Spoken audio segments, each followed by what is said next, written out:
Assalamualaikum. Segala puji bagi Allah Tuhan semesta alam. Sholawat dan salam selalu tercurah kepada baginda Nabi Muhammad SAW.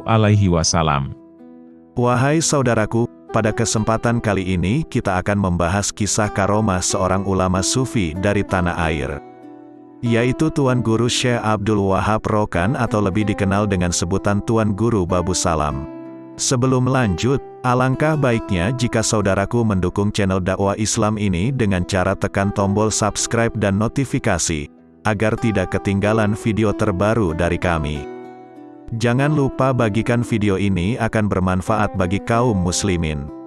Syekh Abdul Wahab Rokan adalah seorang ulama, ahli fikih, sufi dan pemimpin tarekat Naksabandiyah pada abad ke-19 hingga awal abad ke-20. Selain berjasa mendirikan kampung Besilam atau Babu Salam, Kabupaten Langkat, sekitar 75 km dari kota Medan, Syekh Abdul Wahab Rokan memiliki karomah yang luar biasa. Tak heran jika makamnya di kampung Besilam, Langkat, Sumatera Utara tak pernah sepi dari peziarah yang datang dari berbagai penjuru daerah. Nama lengkapnya Syekh Abdul Wahab bin Abdul Manaf bin Muhammad Yasin bin Maulana Tuanku Haji Abdullah Tembusai. Lahir Kampung Danau Runda, Kabupaten Kampar, Riau, pada 19 Rabiul Akhir 1230 Hijriah atau tanggal 28 September tahun 1811 Masehi. Syekh Abdul Wahab Rokan lahir dengan nama Abu Qasim. Setelah menunaikan ibadah haji, ia berganti nama menjadi Haji Abdul Wahab. Sedangkan tambahan nama Rokan menunjukkan bahwa ia berasal dari Sungai Rokan, terlahir dari keluarga bangsawan dan ulama.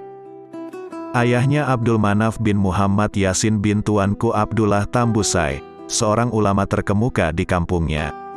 Sedangkan buyutnya bernama Tuanku Tambusai, ulama dan pejuang yang masih keturunan keluarga kerajaan Islam Siak Seri Indrapura. Ibunya bernama Arbaiyah binti Dagi yang masih keturunan Kesultanan Langkat, Sumatera Utara. Terkait asal-usul kampung Besilam Langkat ini bermula ketika Syekh Abdul Wahab mendapatkan wakaf sebidang tanah dari Sultan Langkat pada tahun 1879. Pada tahun 1883, Syekh Abdul Wahab beserta para santrinya kemudian membangun sebuah perkampungan baru di Langkat lengkap dengan masjid dan pesantren. Perkampungan itu semakin berkembang dan diberilah nama Kampung Babu Salam yang berarti pintu keselamatan. Masyarakat umum sering menyebutnya Basilam atau Besilam. Kampung Babu Salam ini dibangun Syekh Abdul Wahab pada tahun 1811 sampai tahun 1926. Demikian pula nama pesantren dan masjidnya serta kegiatan tarekat Naksabandiyah Halidiyah yang dipimpin Syekh Abdul Wahab yang kemudian dikenal dengan sebutan Suluk Basilam. Sebagai seorang ulama sufi, Syekh Abdul Wahab Rokan cukup dikeramatkan penduduk setempat. Sejumlah cerita keramat tentang beliau cukup populer di kalangan masyarakat Langkat. Di antara karomah beliau yang paling populer adalah ketika diadakannya gotong royong membangun anak sungai di kampung Babu Salam. Nasi bungkus yang rencananya akan dibagikan kepada peserta gotong royong ternyata kurang. Nasi yang tersedia hanya 40 bungkus. Sementara para pekerja berjumlah ratusan. Melihat itu, Syekh Abdul Wahab menyuruh petugas mengumpulkan kembali nasi yang sudah sempat dibagikan dalam sebuah bakul. Kemudian ia menutupi bakul itu dengan selendangnya dan berdoa. Beberapa saat setelah itu, para petugas kemudian membagikan kembali nasi bungkus itu, dan ternyata jumlahnya berlebih. Tuan Syekh Abdul Wahab Rokan juga dikenal bisa mendorong perahu-perahu dengan mudah. Padahal perahu-perahu itu sangatlah berat dan tak mampu didorong oleh seorang saja. Kisah lain, pada saat masa-masa penjajahan, Belanda mencurigai Syekh Abdul Wahab karena tidak pernah kekurangan uang. Lantas Belanda menuduhnya telah membuat uang palsu. Karena merasa tersinggung, Syekh Abdul Wahab meninggalkan kampung Babu Salam dan pindah ke Sumujung, Malaysia.